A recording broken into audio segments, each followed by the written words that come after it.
swear when he sleeps, Melania. Well, one of the things... Did Trump really skip the Bible during his oath? Yep, you heard that right, folks. Our president, the same guy who loves to wave Bibles around, couldn't be bothered to touch one when it actually mattered. But wait, there's more. Not only did he ghost the good book, he's got some wild plans for renaming oceans. Stick around to find out why the Atlantic might soon be called the Trump Puddle. I wish I was joking, but I'm not. Before we move on, I'd like to ask you a small favor. If you appreciate this content, please take a second to like this video and subscribe to the channel. Over 98% of you watch the videos without subscribing. It costs you nothing, but it makes a huge difference to us. So, did you click the subscribe button? Great, thank you so much. Now, back to the video. Alright folks, buckle up because we're about to dive into the most hilarious presidential oath-taking ceremony in history. Picture this, Trump standing there, hand raised, ready to swear in as the big cheese. But wait, where's the Bible? She's a world-class liar. Just look at her pathetic email server statement. If he says it, then I'll go with it. And if he wants to be a dictator, then so be it. It's like he showed up to a magic show without his top hat and wand. Oopsie. Now, you might be thinking, isn't the Bible kind of a big deal for this whole president thing? Well, you'd be right. It's been a tradition since good old George Washington put his hand on the good book back in 1789. But our boy Trump, he decided to shake things up a bit. Maybe he thought the Bible was just a fancy paperweight. And remember when Trump held up a Bible for that photo op? You know, the one where he looked like he was trying to sell it on QVC. Well, seems like he forgot to bring it to his own party. Maybe he left it in his other suit. You know, the one that actually fits. Melania says, "You are naked in bed." And he says, "And you are the first lady. Good luck." How has your life changed over the last 3 weeks? It's incredible, and we are very, very busy. The life is... Some folks are saying Trump skipped the Bible because his hands are too small to hold it. Others think he's allergic to holy water. Who knows? Maybe he was worried the Bible would burst into flames if he touched it. Hey, stranger things have happened. The suspense was killing us. Would someone run out with a Bible? Would Trump just wing it? I swear to tell the truth, the whole truth, and nothing but the truth. Oh wait, wrong oath. We were on the edge of our seats, wondering if we'd see a White House intern sprinting down the aisle with a Bible, tripping over their own feet in a mad dash to save the day. So Obama's talking about all of this with the global warming and that, and a lot of it's a hoax. It's a hoax. I mean, it's a money-making industry, okay?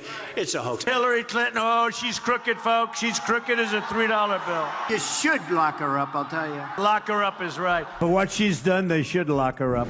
But hold on to your MAGA hats, folks, because here's the kicker. Trump skipped the Bible because they moved the ceremony indoors. Apparently the good book doesn't work inside. Who knew? It's like vampires, but in reverse. Maybe they should have tried opening a window. Don't worry though, Trump's still president, I think. Maybe we should check the rule book on this one. Is there a no Bible, no presidency clause somewhere in the fine print? Do we need to call the Supreme Court or maybe just ask Sean Hannity? Well folks, it looks like our favorite orange-tinted president is at it again. While we're still scratching our heads over the missing Bible, Trump's busy playing real-life Sim City. Ever wondered what it'd be like if the president could rename stuff willy-nilly? Well, we're about to find out, and let me tell you, it's a wild ride. Hillary Clinton, oh, she's crooked, folks. She's crooked as a $3 bill. You should lock her up, I'll tell you. Lock her up is right. For what she's done, they should lock her up. Hillary Clinton, I didn't say lock her up, but the people would all say lock her up, lock her up. Okay. First stop on Trump's renaming tour, the Atlantic Ocean. Now, you might think that's a pretty big body of water to just up and rename, but not for our Donald. Nope, he's got big plans for this one. Ladies and gentlemen, I present to you the Miami Pond. When the last guy was here, you were shipping jobs to China. Now we're bringing jobs home from China. You know, people have said that he did lie a little more than most presidents. I mean, no president is completely truthful, but he's a bit of a fibber. That's right, Trump wants to turn one of the world's largest oceans into a glorified kiddie pool. I guess when you're used to gold-plated toilets, everything else seems small in comparison. But wait, there's more. Trump's not done playing cartographer yet. He's got his sights set on the Gulf of Mexico next. I can only imagine what he'll come up with for that one. The Trump Puddle, perhaps? Or maybe the Mar-a-Lago Lagoon. At this rate, we might wake up one day to find out our local beach is now part of Trump's tremendous tidal territory. mandatory. I have a wonderful wife who has to listen to this stuff all the time. They do that for this reason. So Obama's talking about all of this with the global warming and that, and a lot of it's a hoax. It's a hoax. I mean, it's a money-making industry, okay? It's a hoax. It's like Monopoly, but with actual countries. And let's not forget about poor old Mount McKinley. Sure, it got its original name back a few years ago, but who knows how long that'll last with Trump's renaming spree in full swing. Maybe we'll soon be looking at Mount Make America Great Again. Can you imagine trying to fit that on a map? And it's bull. It's bull. The wind is bull. I think it's all bull. I got indicted more than him on bull. If I did it, you would be standing up in that chair shouting at me, and you know what I'd do?